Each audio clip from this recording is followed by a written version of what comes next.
부모 자식 사이는 천륜이라는 말이 있습니다.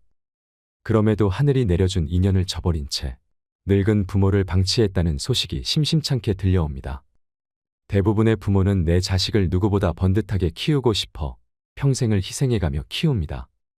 우리 어릴 때를 생각해보면 먹고 사는 것은 조금 힘들었어도 부모 손 크게 빌리지 않고 잘 자랐던 것 같은데 풍요로운 현대에 와서는 부모 노릇하기가 정말 힘든 것 같습니다.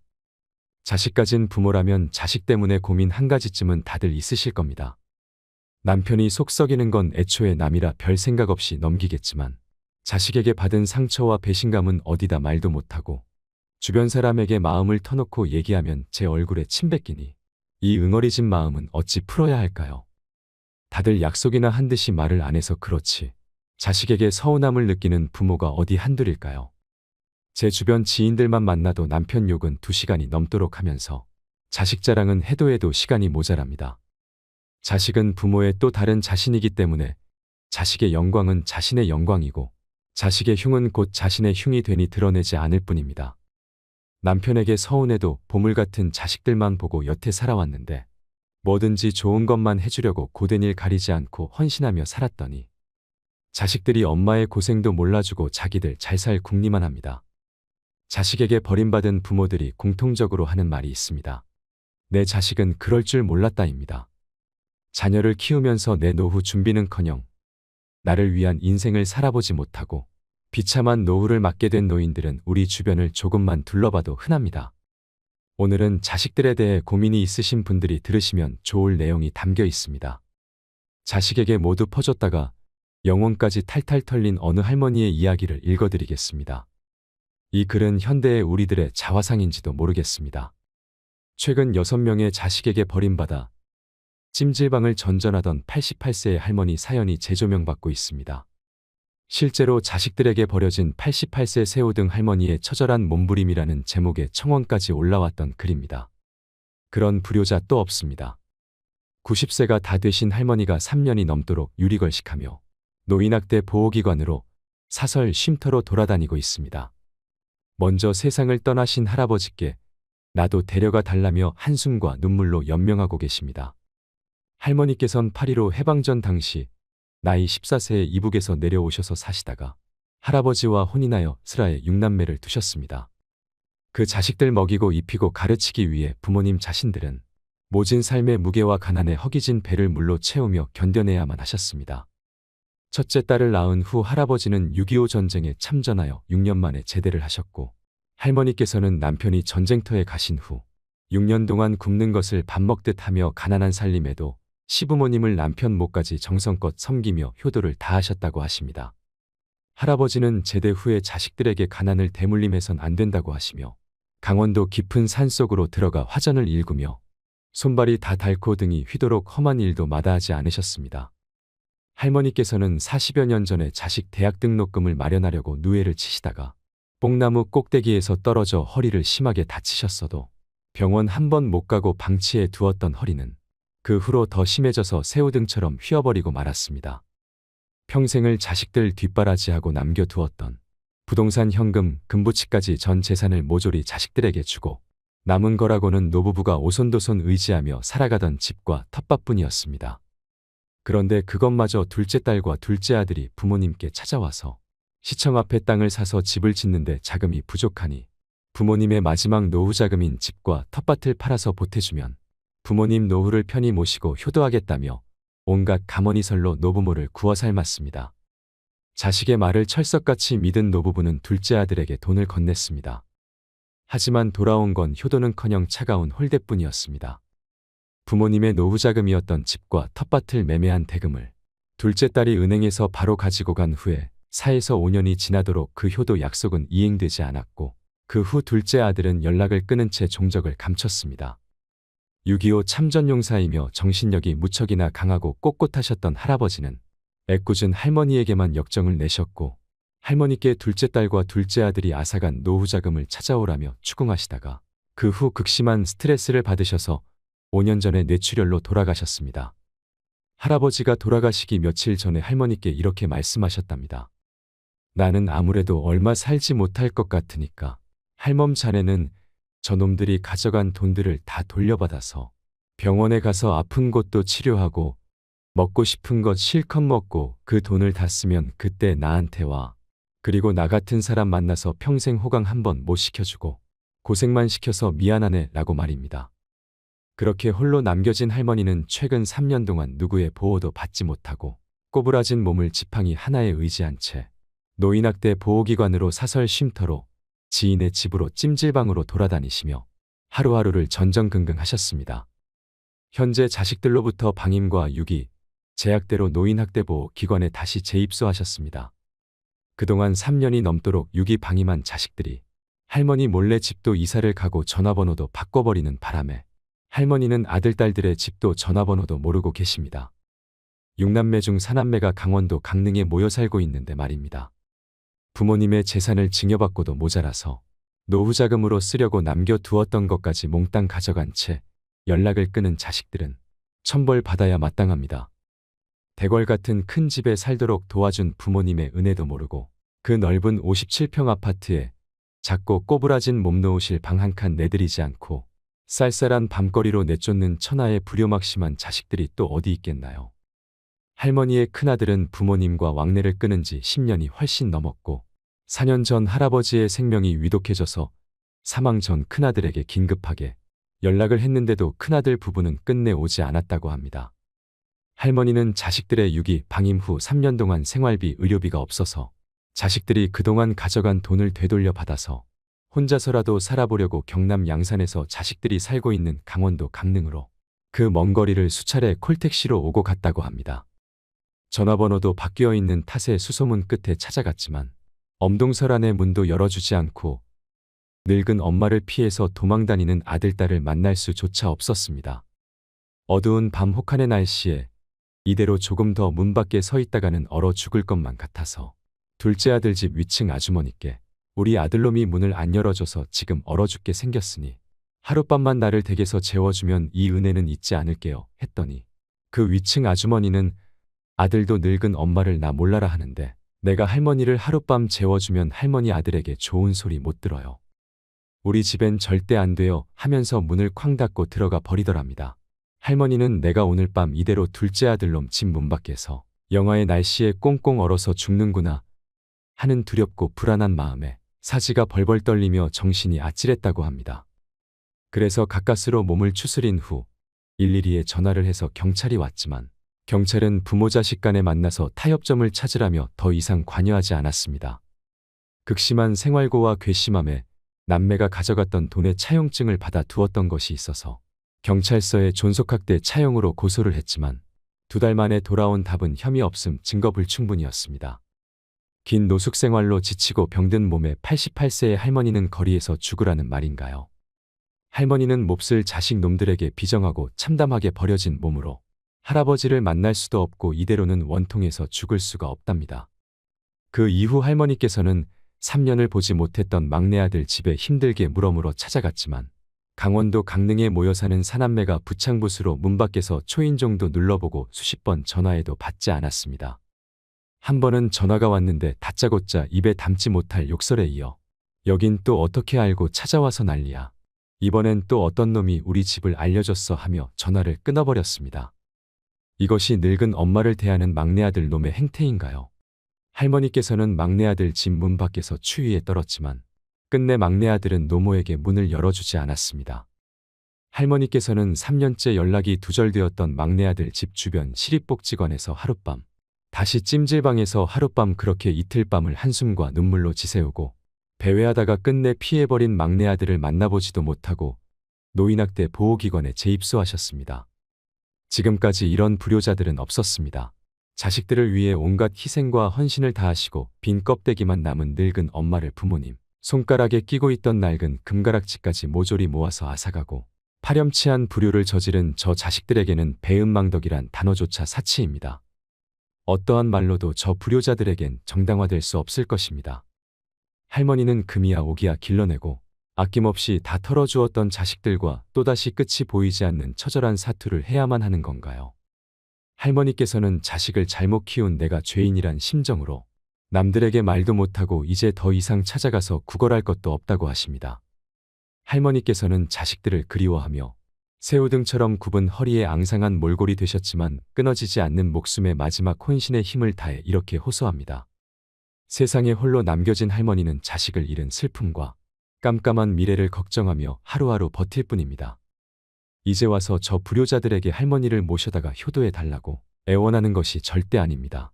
지금 할머니께서는 자식들에게 어떠한 소망도 기대도 없으시답니다. 부디 할머니의 자식들에게 엄벌을 내려주십시오. 그리고 저 불효자들이 온갖 가머니설로 효도 약속을 하며 가져갔던 재산을 되돌려 받을 수 있게 제발 도와주십시오. 할머니께서는 그 돈을 꼭 되돌려받아서 아픈 몸도 치료하고 남은 여생을 살고 싶어 하십니다. 부디 이세우등 할머니의 남은 여생에 밝은 생명의 등불을 밝혀주시기를 소원합니다. 국민 여러분께 서명에 동참해 주시길 간절히 부탁드리오며 장문의 글을 읽어주셔서 진심으로 감사드립니다. 여러분은 이 사연을 들으시고 무슨 생각이 드시나요? 저는 이 사연을 듣고 처음엔 이게 실화라고는 믿을 수가 없었습니다. 그만큼 충격적으로 다가왔습니다. 자식들을 위해 온갖 희생과 헌신을 다하시고 빈 껍데기만 남은 90세가 다 된 늙은 엄마를 자식들이 서로 연합하여 잘 모시고 보살펴 드리기는커녕 부모님 집안에 돈이 되는 것은 부모님 손가락에 끼고 있던 낡은 금가락지까지 모조리 모아서 앗아가고 달면 삼키고 쓰면 뱉는 파렴치한 불효를 저지른 자식들에게는 욕도 아깝습니다. 자식에게 다 퍼주면 어떤 결과를 초래하는지 알려주는 가슴 아픈 이야기입니다. 그래도 나는 사랑하는 자식에게 다 해줄 거다 하는 분들도 있을 것입니다. 하지만 정말 그것이 최선일까요? 주변의 어르신들만 봐도 비슷한 사례가 흔합니다. 자식에게 남은 재산까지 탈탈 털리고 돈을 벌 능력은 없고 이제 남은 것이라곤 늙은 몸뚱아리 하나입니다. 외로움과 서러움만 밀려오지요. 각종 교육비, 사업자금, 결혼자금까지 몽땅 지원해주고 나니 자식들은 제 살 길 바쁘다는 핑계로 부모에게 연락도 잘하지 않고 공허한 마음만 드는 것입니다. 자식에게 간이며 쓸개며 다 퍼주는 게 부모의 사랑이라 여기며 지내왔던 시절이 그토록 후회가 된다고 합니다. 내가 자식에게 이만큼 했는데 어떻게 이럴 수 있느냐며 자식에게 상처받아 소리쳐도 그때는 이미 늦었습니다. 다 큰 자식에게 금전적인 지원을 하는 것은 당연한 것이 아닙니다. 비참한 노후를 보내지 않으려면 지금부터라도 그 생각들을 버리셔야 합니다. 자식이 도와달라고 아무리 호소해도 내 노후자금만큼은 손에 꼭 쥐고 있어야 합니다. 저 사연의 자세한 내막은 잘 모르겠지만 자식들이 모두 저렇게 된 것이 자식들만의 문제는 아니었을 것입니다. 부모가 평생 모은 돈을 자식에게 털어주어도 시간이 지날수록 당연한 게 되어버리는 것이 자식들입니다.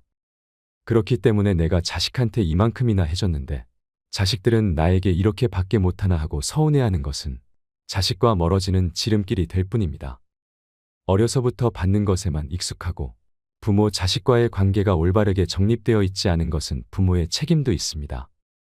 그러므로 부모는 자식들에게 무작정 지원해 주는 것보다는 자녀 스스로 자립하고 성취를 느낄 수 있도록 이끌어줘야 합니다. 독립적인 인생을 살아가게 해야 하는 것입니다. 많은 부모가 자녀를 위해 본인의 인생을 포기하기도 합니다.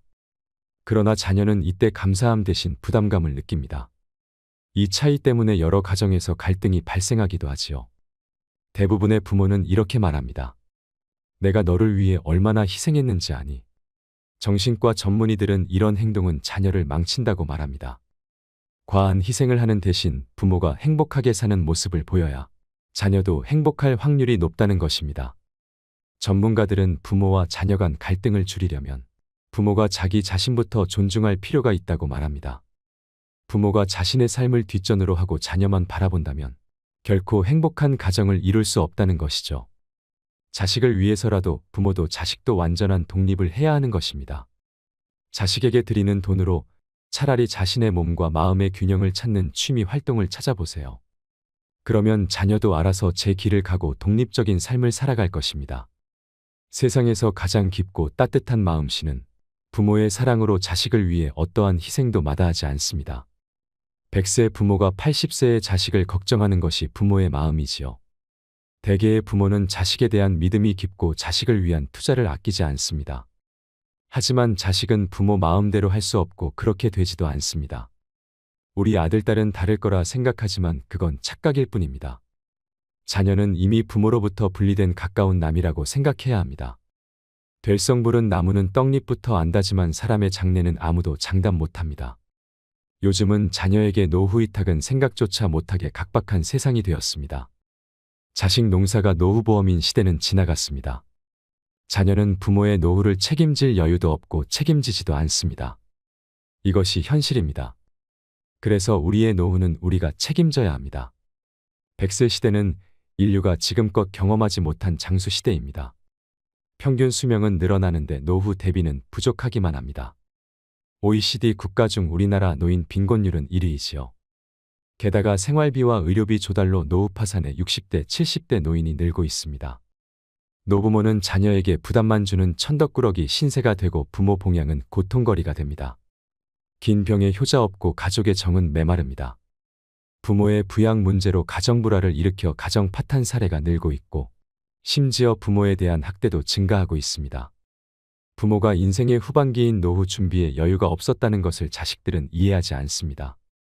노후 대책을 못한 부모의 마음은 무거워서 노후의 즐거움을 거의 체념합니다. 무전 유병장수의 노후는 재앙입니다. 그래서 안락사 도입이 시급하다며 존엄사 목소리도 커지고 있습니다. 가족의 부양의식은 약해지고 국가의 노후 부양은 한계가 있어 가뜩이나 서글픈 노후는 고달프기만 합니다.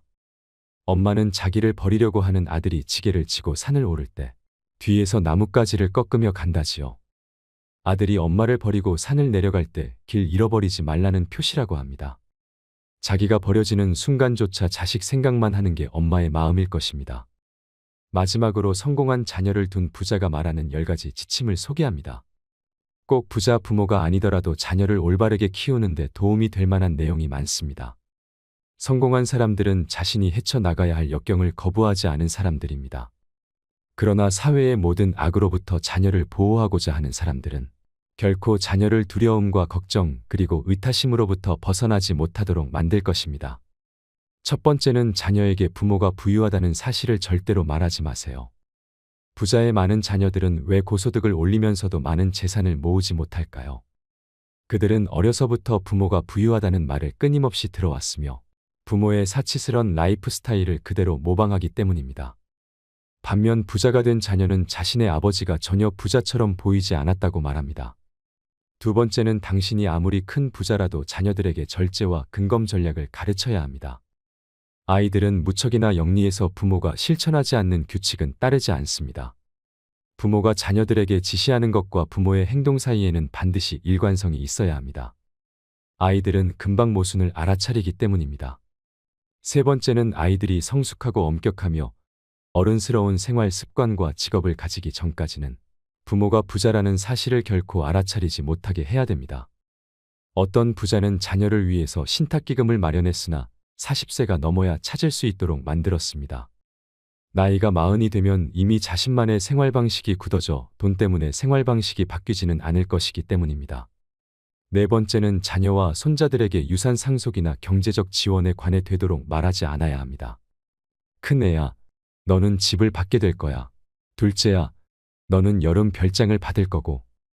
막내야, 너도 땅을 받게 될 거야 라는 식의 구두 약속을 절대 하지 마세요.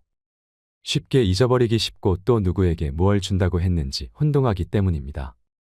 그러나 자녀들은 결코 잊지 않고 나중에 받지 못하게 되면 부모와 다른 형제에게 그 탓을 돌립니다. 다섯 번째는 협상 전략의 일환으로 자녀에게 현금이나 고가의 선물을 주면 안 됩니다.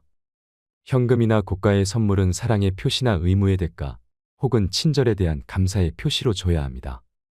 성인 자녀들은 압력을 가할 목적으로 여러 가지 협상 책략을 쓰는 부모에 대해 애정과 존경심을 잃게 됩니다.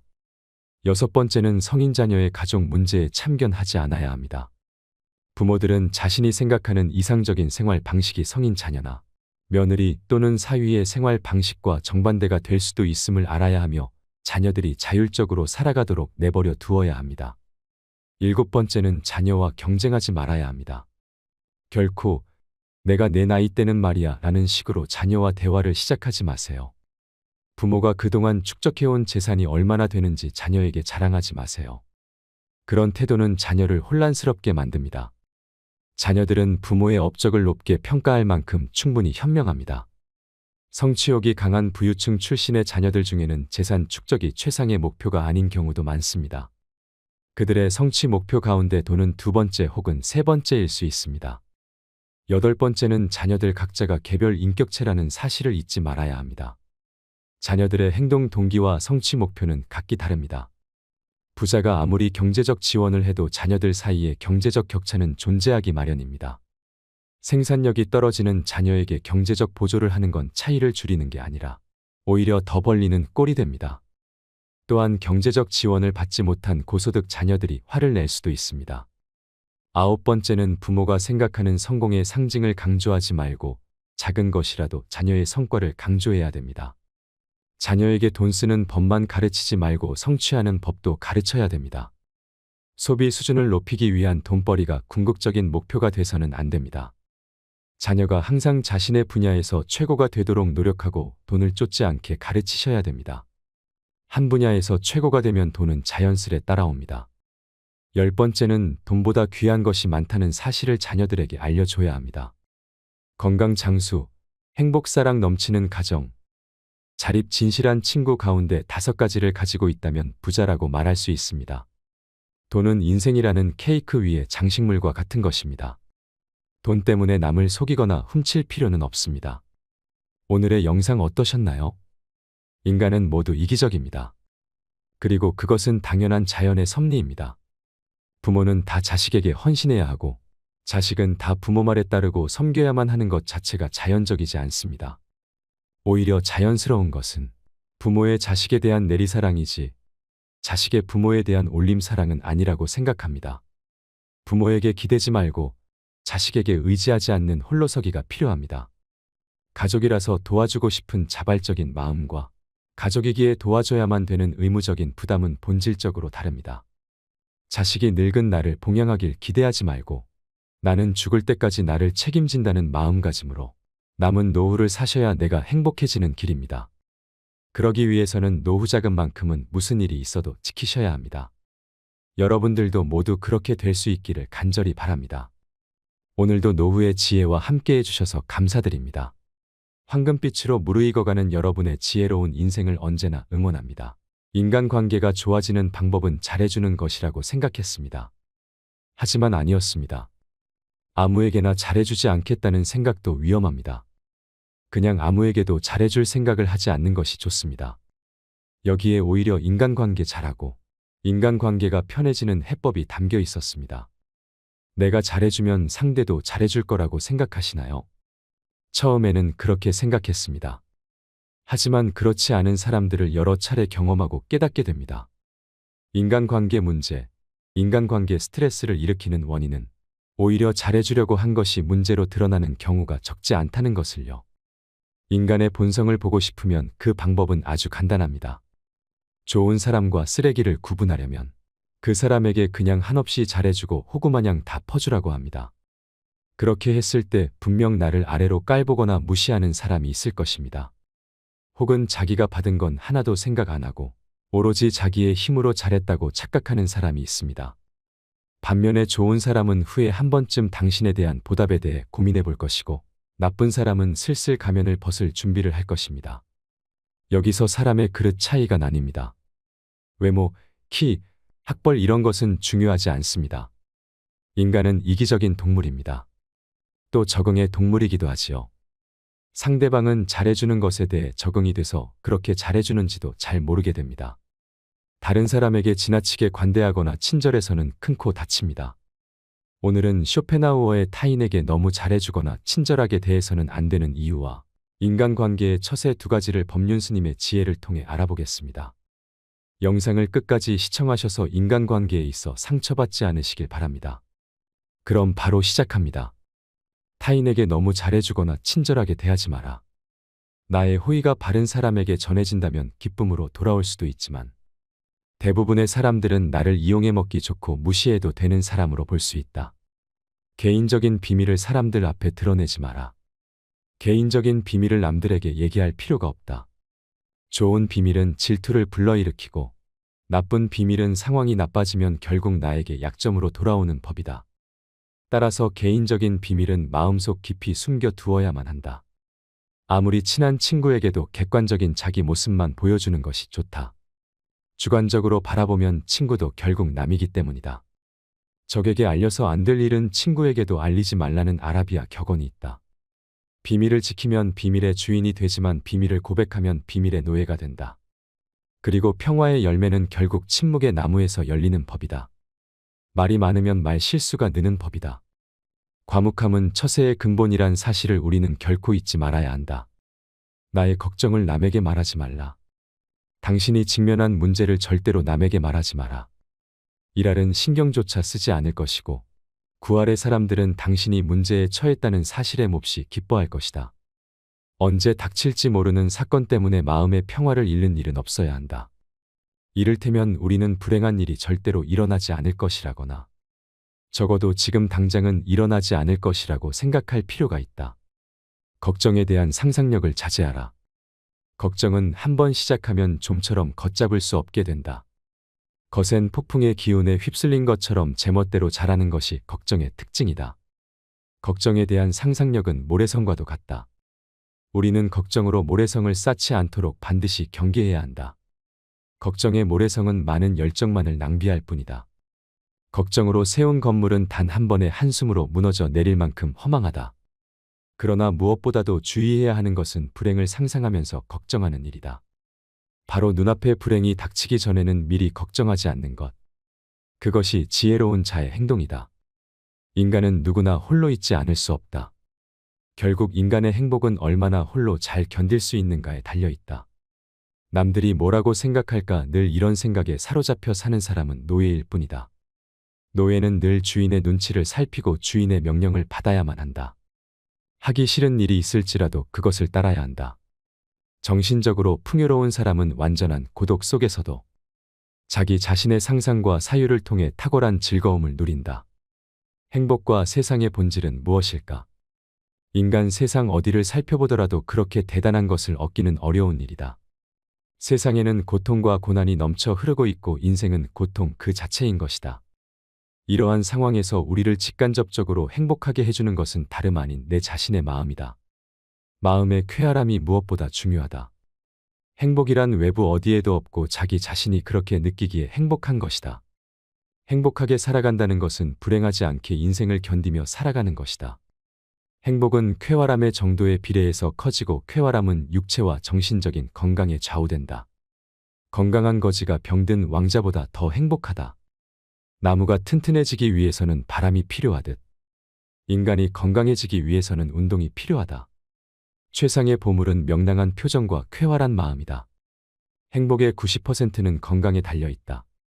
사람들이 시기와 질투의 감정에 사로잡히는 이유는 자신보다 나은 처지의 사람을 바라보기 때문이다.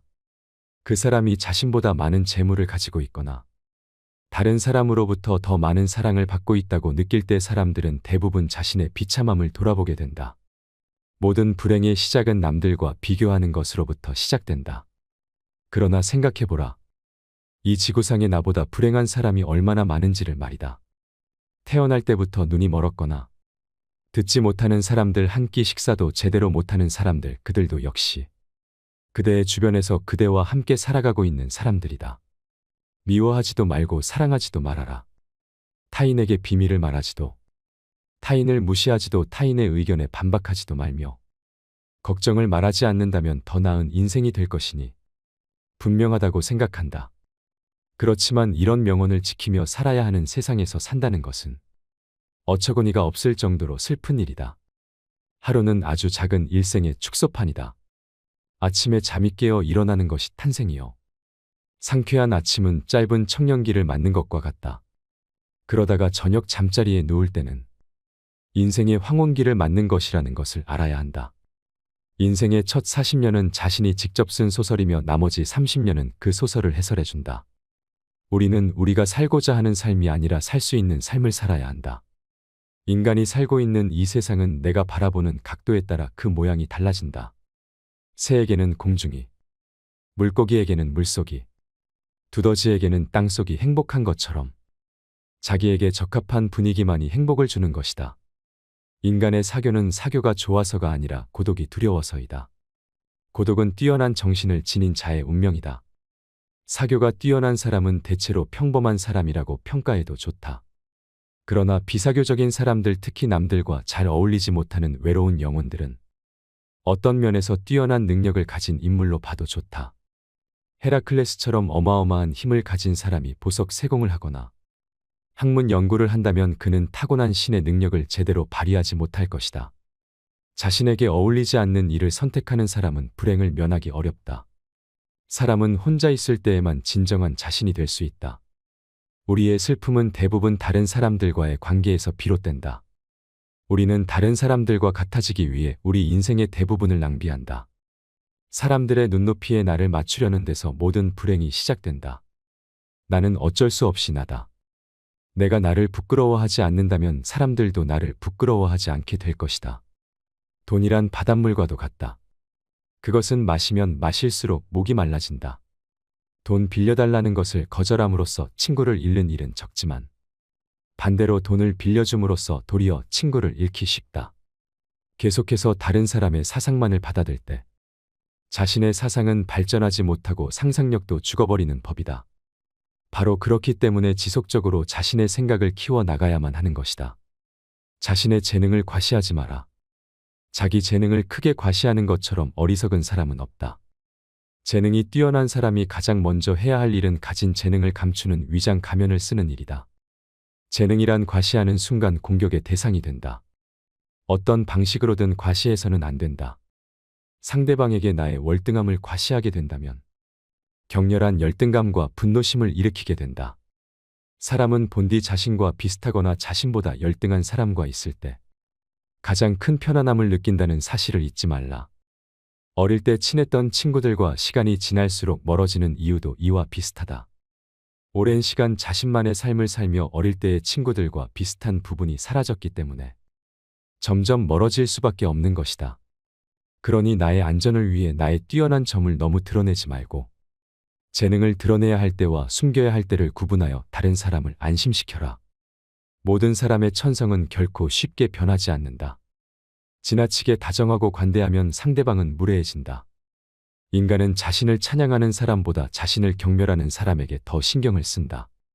사람들이 한평생 수많은 위험을 무릅쓰고 땀 흘려 노력하는 원인은 무엇보다도 남들에게 인정을 받기 위해서다.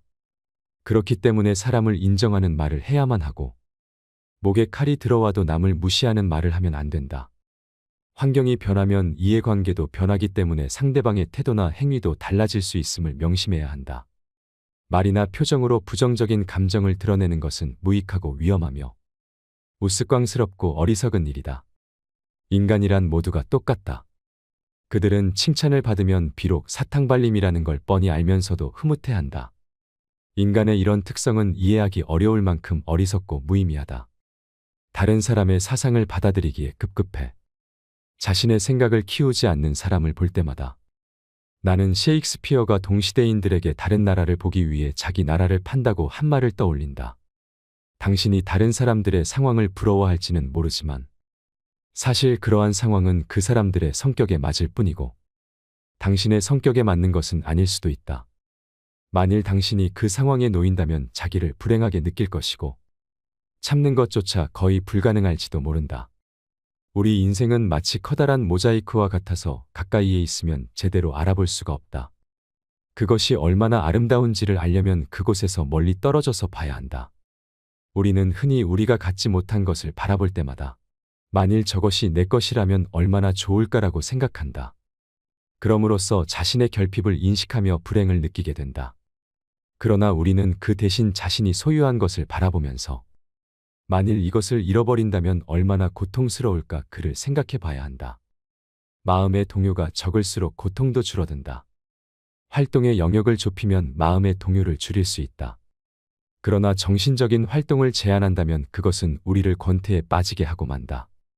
지나친 방탕과 쾌락의 늪으로 끌려 들어가지 않도록 조심하라. 분노나 격정과 같은 격렬한 감정의 혼란을 피하고 정신적인 긴장이 계속되지 않도록 주의하라. 날마다 규칙적인 운동을 하고 음식에 절제를 두어라. 청년기에는 주관이 지배하고 노년기에는 사색이 지배한다. 다시 말하면 청년기는 작가로서 알맞은 시기요. 노년기는 철학에 적합한 시기다. 실천하는 데 있어서도 청년기는 주관과 인상에 따라 결심하지만 노년기에는 대부분이 사색한 다음에 결정한다. 실패로 결말이 날 것이라고 예상되는 상황에 처해 있더라도 한 가닥의 희망의 빛이 보인다면 결코 절망하지 마라. 시커먼 먹구름이 하늘을 뒤덮고 있더라도 한쪽 구석에 작지만 밝은 빛이 새어나오고 있다면 그대여 결코 희망을 버리지 마라. 아무리 작은 빛이라 하더라도 그 빛은 세상을 환하게 비춰줄 수 있으며 우리의 앞길을 열어줄 수 있다. 저기에 자그마한 빛이 보이지 않는가? 천지가 뒤집히기 전에는 용감한 사람은 결코 쓰러지는 일이 없다. 용감한 사람은 어떤 일에서든지 한 가닥의 희망의 끈을 잡고서 험난한 파도를 향해 뛰어든다. 하지만 대부분의 사람들은 작은 빛보다는 무거운 먹구름만을 의식하며 두려움에 떤다. 그러나 먹구름은 반드시 거치기 마련이다. 진정한 용기를 가진 자라면 그대여 그 작은 빛을 향해 자신의 모든 것을 던져 최선을 다할지어다. 차원 높은 숭고함은 시련 속에서만 얻을 수 있다. 자연은 때때로 사나운 회오리바람을 내보낸다. 주위는 짙은 어둠에 뒤덮이고 하늘에는 거친 비바람이 휘몰아치고 있다. 우리의 시야를 방해하고 있는 바위는 거대하며 대지에는 나무 한 그루 풀 한 포기도 보이지 않는다. 강은 요란스러운 소리를 내면서 거품을 일으키며 흐른다. 골짜기를 스며드는 바람은 귀신의 비명소리를 방불케 한다. 그렇게 우리는 손과 발이 묶인 채 자연과 싸워야만 한다. 이러한 조건 속에서도 고통이나 고뇌의 마음을 빼앗기지 않고 사물을 객관적으로 바라볼 수 있다면 인식의 순수한 주체인 나는 모든 것을 분명하게 통찰할 수 있다. 객관적인 인식과 냉정한 통찰은 우리에게 있어서 반드시 필요한 능력이다. 이러한 인식과 냉철한 사고가 없다면 우리는 수많은 세파에서 살아남을 수가 없다. 무모함과 거침에서 벗어날 수 있는 길은 논리적이며 이성적인 사고뿐이다. 자신이 어떤 슬픔을 겪고 있는지에 대해 말하지 마라. 슬픔은 공유해서 좋을 것이 없다. 기쁨은 좋은 사람들과 나눌 수가 있지만 슬픔은 아무리 좋은 사람이더라도 부정적인 감정으로 물들게 한다. 나의 슬픔을 위로해 주지 않는다고 그 사람을 비난하지 마라. 타인 혹은 세상에 절대로 많은 것을 기대해서는 안 된다. 아무리 친해도 결국 타인인 다른 사람에게서 무엇을 더 얻으려 하는가? 결국 인간은 누구나 혼자다. 중요한 것은 혼자 있을 때 그가 어떤 사람인가 하는 것이다. 모든 것에 있어서 결국 인간은 자기 자신에게서 구해야 한다. 약간의 근심, 고통, 고난은 항시 누구에게나 필요한 것이다. 결국 인간의 행복과 불행은 무엇으로 자신의 마음을 가득 채우느냐에 달려있다. 슬퍼하고 좌절하며 인생을 낭비하지 마라. 우리의 슬픔은 대부분 다른 사람들과의 관계에서 비롯되므로 혼자가 되는 것에 익숙해져야 한다. 상대의 생각이나 의견에 반박하지 마라. 다른 사람이 나를 바라보는 시선과 내가 스스로를 바라보는 시각은 틀릴 수 있다. 이러한 불균형 때문에 우리는 자주 고통에 직면하게 된다. 다른 사람과의 관계 속에서 서로를 이해하지 못하거나 오해가 생길 때 우리는 서로를 미워하거나 증오하면서 정신적인 상처를 주고받게 된다. 정반박을 해야 할 때는 반박을 하기에 앞서 그가 그렇게 생각하는 이유가 자신의 이익 때문인지 혹은 어리석음 때문인지를 먼저 간파해야 한다. 우리가 대화를 나누다 보면 나와 반대되는 얘기를 듣거나 가치관이 다른 얘기를 들을 수밖에 없다. 이럴 때 즉시 반박하는 것은 좋지 않다. 왜냐하면 상대가 다른 사람의 말을 듣지 않는 고집불통인 성격일 수도 있지만 그가 당신의 의중을 떠보기 위해서 일부러 반대되는 의견을 내놓는 것일 수 있다. 전자의 경우에는 웃고 넘겨버리면 그만이지만 후자의 경우에는 그 속에 감추고 있는 위험에 대비해야 한다.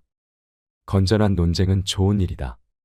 하지만 건전한 이유가 아닌 그저 당신의 속마음을 알아내려는 교활한 속셈을 가진 사람을 대할 때에는 경계심을 풀지 마라.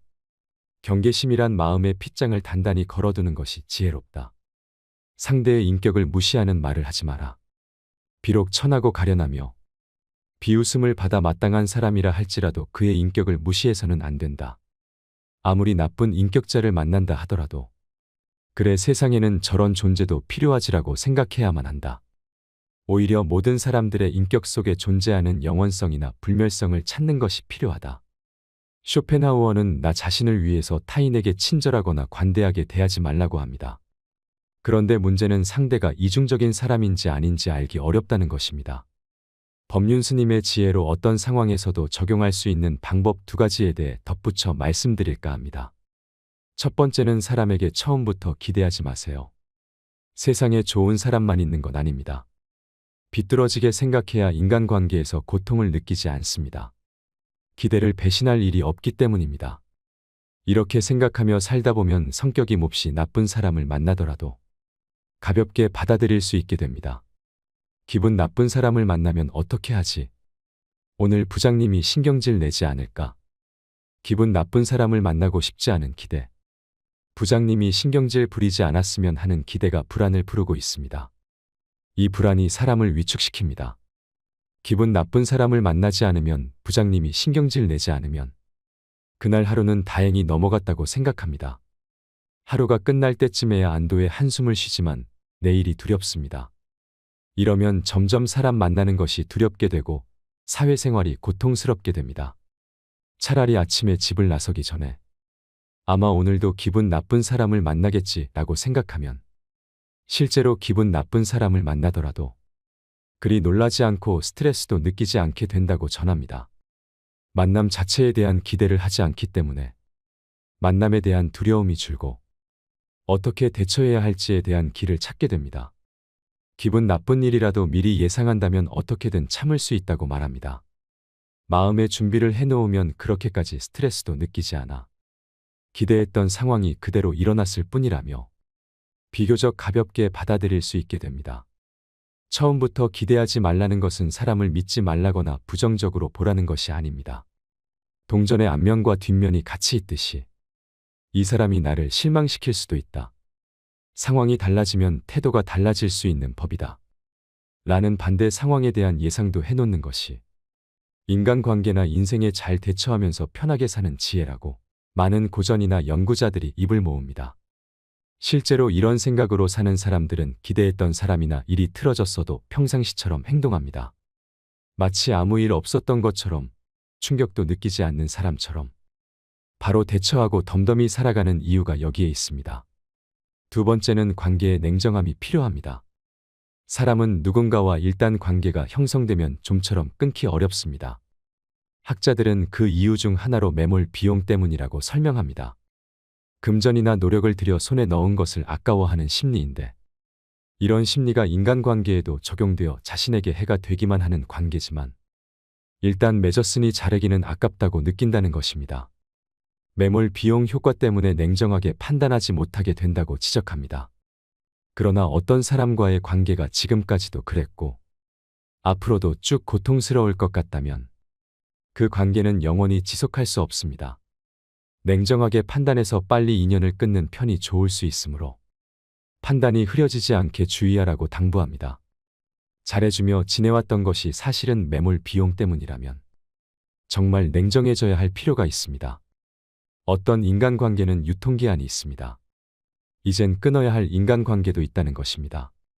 이런 신호가 계속 나오고 있는데도 계속 잡고만 있다면 스트레스와 고통보다 더한 인생 자체가 위험해질 수 있습니다.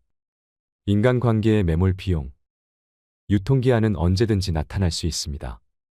이로 인해 힘들어지지 않으려면 냉정함을 언제고 발휘할 수 있는 사람이 돼야 합니다. 불친절하거나 차가운 사람이 되라는 것이 아닙니다. 잘못된 상황에서도 이성적인 판단을 할 수 있는 힘을 갖추라는 것입니다. 그 방법은 사람과 인간관계에 대한 집착, 기대를 놓아버리는 것입니다. 그 힘은 아무에게도 너무 잘해줄 필요 없다는 편안한 마음에서 시작됩니다. 오늘의 지혜 어떠셨나요? 인간관계에 있어 현명한 지침이 되셨길 소망합니다. 오늘도 노후의 지혜와 함께 해주셔서 감사드립니다. 황금빛으로 무르익어가는 여러분의 지혜로운 인생을 언제나 응원합니다. 대부분의 50대, 60대들은 은퇴 후 이런 이야기를 자주 합니다. 노는 것도 하루 이틀이지. 하루가 한 달, 1년처럼 길게만 느껴져요. 이젠 해외여행도 별 감흥이 없어요. 30년은 더 살아야 하는데 하루하루가 지루해요. 은퇴 후 막연히 긴 자유시간이 역으로 족쇄처럼 느껴지시는 분들이 많다고 합니다. 65세 이상 노인 80% 이상이 취미생활로 TV 시청을 꼽았고 노년의 시간이 지루하다고 대답했습니다. 이처럼 은퇴 후 30년 이상의 긴 시간을 허무하게 흘려보내고 있는 것입니다. 현재의 우리 중장년들은 정말 부지런히 살아왔습니다. 때문에 막상 은퇴 후 자유가 찾아와도 놀아도 되나라는 고민을 하고 잘 노는 법을 성취하지 못했기에 실천에도 어려움을 겪습니다. 처음 몇 년은 친구들도 만나고 여행도 다니며 하고 싶었던 것들을 하며 신이 나지만 이내 막막해지는 시점이 오기 마련입니다. 먹고 살기도 힘든데 무슨 취미생활이냐고 생각하시는 분들도 분명 계시리라 생각합니다. 하지만 아무런 취미생활 없이 노후 생활을 보내게 되면 자존감이 낮아지고 우울증에 걸리게 될 확률도 높아지게 됩니다. 그렇게 되면 건강이 악화되고 병원에 방문하는 시간이 많아지는 악순환을 겪게 되지요. 퇴직 후 지나치게 남아도는 시간을 보내는 것이 중장년에겐 큰 도전일 수 있습니다. 하지만 노후에 무엇을 할 것인가에 대해 생각하지 않는다면 다가올 장대한 시간은 축복이라기보다는 고통 그 자체일 수 있습니다. 특히 성공적으로 준비하여 노후를 심심하지 않게 보내는 선배들을 보면서 이제 우리 사회도 재미있게 노후를 보내는 것에 더 큰 관심을 가져야 한다는 것을 깨닫게 됩니다. 오늘은 노후에 돈이 많이 들지 않으면서 행복한 노후를 보낼 수 있도록 도와주는 취미 활동을 소개해드리겠습니다. 첫 번째는 탁구입니다. 우선 탁구의 제일 큰 장점은 다른 운동보다 근력과 체력이 덜 요구되어 남녀노소 같이 즐길 수 있습니다. 시간당 칼로리 소비량은 강도 높은 자전거, 수영, 달리기 운동과 비슷한 에너지 소비량을 자랑합니다. 30분당 300칼로리 이상을 소모함으로 다이어트에도 효과적입니다. 또 심혈관 건강에 좋습니다. 탁구를 한 달만 해도 심폐기능이 향상되고 체력이 높아지는 것을 느낄 수 있습니다. 심폐기능이 개선되고 체내 지방 성분이 줄어들어 혈관이 강화됩니다. 당뇨와 고지혈증, 고혈압 등 거의 모든 성인병은 혈관의 노폐물과 지방 성분 증가로 발생하는데 탁구를 하면 빠르게 없앨 수 있을 정도로 건강에 효과적인 운동입니다. 또 탁구는 저렴한 비용과 더불어 공간 제약과 날씨의 영향이 적습니다. 공간을 적게 차지하고 날씨의 영향을 받지 않기 때문에 운동하고 싶을 때 언제든 할 수 있다는 자유로움이 있습니다. 집중력도 높일 수 있고 가볍게 운동하면서 부상 위험이 적은 스포츠이기 때문에 80대까지 무리 없이 즐길 수 있는 취미입니다. 두 번째는 독서입니다. 매일 책을 조금씩 읽는 것만으로도 두뇌의 정신활동이 자극이 됩니다. 한 연구에 따르면 독서는 뇌의 노화 방지에 높은 효과가 있기 때문에 알츠하이머 및 치매와 같은 정신장애를 늦춘다고 합니다. 독서가 뇌를 자극하고 활동성을 유지하여 뇌의 힘과 능력을 유지할 수 있습니다. 평소 짧은 영상, 자극적인 영상 등 주변에 노출되어 있는 많은 것들이 우리의 집중력을 떨어뜨리고 게으르게 만듭니다. 하지만 독서를 하는 동안 집중력을 향상시킬 수 있습니다. 또 노후의 독서는 무언가에 몰두할 수 있는 정신적인 공간을 제공하면서 노년의 일상적인 걱정으로부터 덜어주는 역할을 합니다. 매일 책 10장씩이라도 읽는 습관을 들이셔서 건강한 뇌와 정서적 안정감을 얻으시길 바랍니다. 이처럼 독서는 노후에 꼭 필요한 취미 활동입니다. 세 번째는 걷기입니다. 걷기는 노후 운동으로 가장 기본적이면서도 인기 있는 운동 중 하나입니다. 나쁜 콜레스테롤과 중성지방 수치를 떨어뜨려 심혈관계 질환 예방에 도움이 됩니다. 특히 맨발 걷기는 발바닥 전체를 지압하는 효과가 있어 혈액순환을 촉진하고 신진대사를 활성화해 보이지 않는 속 건강을 지키는 데 이롭습니다. 또 걷기는 수면 호르몬 분비를 촉진해 수면의 양과 질을 동시에 개선시킬 수 있으므로 평소 불면증이 있는 사람에게 효과적입니다. 우울증 완화에도 큰 도움이 되는데요. 맑은 공기를 마시고 햇볕을 쬐면 행복 호르몬이라고 불리는 세로토닌 분비가 촉진되어 불안감과 우울감 등이 완화됩니다. 중년 여성들이 흔히 겪는 갱년기 증상 완화에도 큰 도움이 됩니다. 몸이 나빠지는 걸 막고 지금의 건강을 유지하는 데는 걷기만한 운동이 없습니다. 걷는 습관이 쌓이면 인생 후반에 보다 건강한 모습으로 되돌려받을 것입니다. 네 번째는 그림 그리기입니다. 어느 한 연구에서는 그림 그리기는 기분을 좋게 만드는 신경전달 물질인 도파민을 증가시키고 스트레스 호르몬을 줄여준다고 합니다. 실제로 저도 그림 그리는 취미를 가지고 있는데요. 그림을 그릴 때 복잡한 마음과 우울한 감정이 어느새 침착하게 바뀝니다. 그림 그리기는 손의 신경을 자극하는 운동적 요소가 뇌를 자극하여 두뇌 운동에 좋습니다. 미국 알츠하이머 협회에서는 미술을 할 때 불안감이나 우울증이 완화된다고 하는데요. 치매 환자 대부분은 전에 미술 공부를 한 적이 없지만 그림을 그리기 시작하면서 놀랄 정도의 창의적인 그림을 그려내며 증상이 좋아졌다고 합니다. 그림을 꾸준하게 배워놓으면 평생 취미로 삼을 수 있습니다. 장소에 구애받지 않고 적은 재료로도 얼마든지 가능하기 때문에 노후에 접근이 쉬운 취미 중 하나입니다. 다섯 번째는 자전거 타기입니다. 50대에서 60대 분들께 추천드리는 취미입니다. 자전거 운동은 가장 대표적인 유산소 운동입니다. 허벅지와 종아리, 코어 근육을 많이 사용하게 되는데요. 이 근육들은 신체를 이루는 가장 비대한 크기의 근육이라 칼로리 소모가 가장 크고 우리 몸의 균형을 담당하는 중요한 근육입니다. 나이가 들수록 근육에 손실이 많아지는 우리에게 자전거는 선택이 아닌 필수로 나이가 들수록 해야 하는 운동이라고 말하는 이유입니다.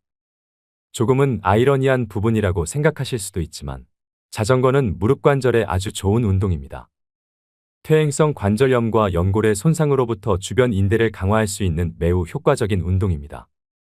삼성서울병원 교수는 하루 30분 이상 일주일에 4회 이상 자전거를 타는 노인은 신장병이나 중풍을 최대 50% 이상 감소시키고 대장암 및 직장암도 40% 이상 감소시킨다고 밝혔습니다.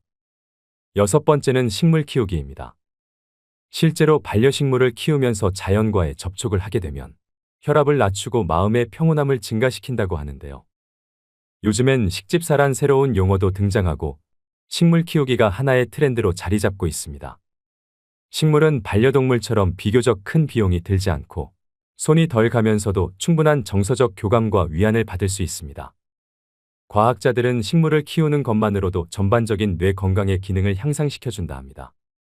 꽃과 향기로운 식물은 우리의 감각에 좋은 영향을 미치며 인테리어 소품으로도 활용되어 집에서 휴식하는 시간을 더욱 풍요롭게 만들어줍니다. 또 식물은 공기를 정화시켜주어 건강과 깨끗한 환경에도 많은 영향을 줍니다. 식물 키우기는 나이와 상관없이 누구나 손쉽게 접근할 수 있는 취미이기 때문에 정적인 취미를 찾으시는 분들에게 제격입니다. 일곱 번째는 명상입니다. 연구에 따르면 명상은 스트레스에 아주 효과적인 치료법이라고 합니다. 스트레스는 신체에 미치는 영향이 어마어마한 만큼 부정적인 결과를 불러올 수 있습니다. 또 명상은 자존감과 전반적인 기분을 개선하는 데 도움이 되고 다양한 연구 결과에 따르면 명상은 우울증 치료에 좋은 영향을 준다고 합니다. 4,600명을 대상으로 한 연구 결과에서 명상이 우울증을 유발하는 염증성 화학물질의 분비량을 감소시킨다는 사실이 확인되었습니다. 기억력 개선에도 도움이 되는데 우리가 무언가를 더 잘 기억할 수 있게 하고 마음을 젊게 유지하도록 도와줍니다. 심지어 알츠하이머병과 같은 질병 예방에도 긍정적인 효과를 얻을 수 있는데요. 하루에 단 10분씩이라도 정기적인 명상을 하는 것은 더 균형 잡히고 만족스러운 삶을 이루는 데 기여하여 종합적인 신체 건강과 안녕을 높일 수 있습니다. 젊은 사람뿐만 아니라 나이가 든 사람에게도 적극 권장되는 취미 활동입니다.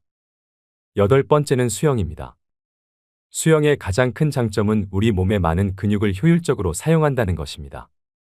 물속에서 하는 운동이기 때문에 관절에 무리를 주지 않으면서도 평소에 잘 사용하지 않는 팔, 어깨 등의 근육을 사용합니다.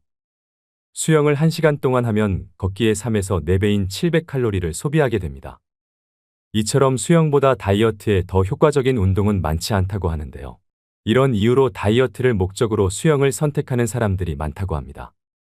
노인의 경우 기구를 사용하는 고강도 운동은 연골 손상으로 부상의 위험이 있지만 수영은 무중력 운동이라 안전한 운동입니다. 갓 태어난 아기부터 체력이 저하된 노인까지 즐길 수 있는 평생 스포츠라고 불리는 수영을 취미로 시작해보시는 건 어떨까요? 아홉 번째는 사진 찍기입니다. 아무래도 사진을 찍다 보면 다양한 장소에서 여러 가지 환경을 찍어내고 싶어 하실 텐데요. 특히 풍경 사진을 찍게 되면 산과 바다 등 풍경들을 구경하며 사진을 찍는 것이 의미 없이 걷기 운동을 하는 것보다 훨씬 지루하지 않고 보람차고 건강한 몸을 갖게 도와줍니다. 사진 찍기의 또 다른 장점은 인내심을 기를 수 있다는 점입니다. 내가 원하는 사진을 건져내기 위해선 알맞은 장소에서 순간의 포착을 잡아내야 하는데 그런 사진을 만들어 내기 위해서는 여러 시행착오를 겪으며 인내심이 길러지는 것 같습니다. 그렇게 해서 건져낸 사진이라면 말로 이룰 수 없는 성취감이 당연히 따라오게 됩니다. 사진은 소중한 순간들을 기록하는 데 최적의 도구이기 때문에 나중을 돌아보며 추억을 간직하고 소중한 사람들에게 공유함으로써 행복한 시간을 되돌아볼 수 있습니다. 마지막으로 10번째는 악기 배우기입니다. 나이 드신 분들에게 악기 배우기를 추천하는 이유는 생활의 변화를 통한 즐거움도 있지만 배우는 과정에서 주변의 다른 분들과 교류하는 시간을 보낼 수 있기 때문입니다. 나이 들어가면서 혼자 있는 시간이 많아지기 때문에 사회적으로 좋은 친구를 만날 수 있는 계기가 될 수 있습니다. 신체적인 능력을 떨어지는 노인들은 배우기 쉬운 오카리나 우쿨렐라 등 접근하기 쉬운 악기들이 많습니다. 은퇴하고 목표를 세우기 힘든 노년기에 악기를 마스터하는 새로운 목표는 인생의 도전이 될 수 있기 때문에 긍정적인 기능을 하게 됩니다. 악기 배우기에 도전하여 성취감과 자신감 있는 노년기를 보내시는 게 어떨까요? 오늘의 영상 어떠셨나요? 무엇이든 서툴러도 좋습니다. 완벽하지 않아도 되고 화려하지 않아도 됩니다. 박자가 틀린 기타 연주를 하면 어떤가요? 잘못 그리고 엉터리 그림이면 어떤가요? 막연히 무슨 취미 생활을 해야 할지 모르겠다면 주변 노인복지시설이나 구청, 주민자치센터 등 시설 프로그램을 이용해 보는 것도 방법입니다. 이는 비용적인 부분이나 주거지 근처라는 점에서 부담감을 크게 줄일 수 있습니다. 스스로 자기에게 맞는 것을 찾아 나서야 합니다. 가벼운 운동도 좋고 봉사활동도 좋습니다. 무엇이든 본인이 편안하고 마음에 맞는 것이 최고의 취미입니다. 나이가 들면 대중교통도 무료이고 박물관 입장료도 무료입니다. 볼펜 한 자루, 노트 한 권이면 충분하다는 소박한 생각으로 넉넉한 마음을 가져보세요. 젊은 시절 많은 고생을 했기 때문에 이제는 정신건강과 육체 건강을 잘 다스려서 자녀들이나 가족들에게 해가 되지 않게 본인 스스로 9988-1234를 잘 실천해야 합니다. 김병에 효자 없다는 말은 빈말이 아니며 요양병원에서 오랜 시간을 보내는 일은 줄이셔야 됩니다. 인생에서 제일 중요한 금 3가지가 있다고 하는데요. 바로 황금, 소금, 지금. 이 3가지 중에서 지금이 가장 중요하다고 합니다. 늦었다고 생각하지 마시고 지금부터 실천하셔서 행복한 노후를 만들어 가시길 바랍니다. 자기계발에 충실해서 인류사에 남을 작품을 영원히 남기고 떠난 위대한 화가이자 시인이었던 미켈란젤로처럼 구독자 여러분도 멋진 노년을 살아가시 바랍니다. 오늘도 노후의 지혜와 함께 해주셔서 감사드립니다. 황금빛으로 무르익어가는 여러분의 지혜로운 인생을 언제나 응원합니다.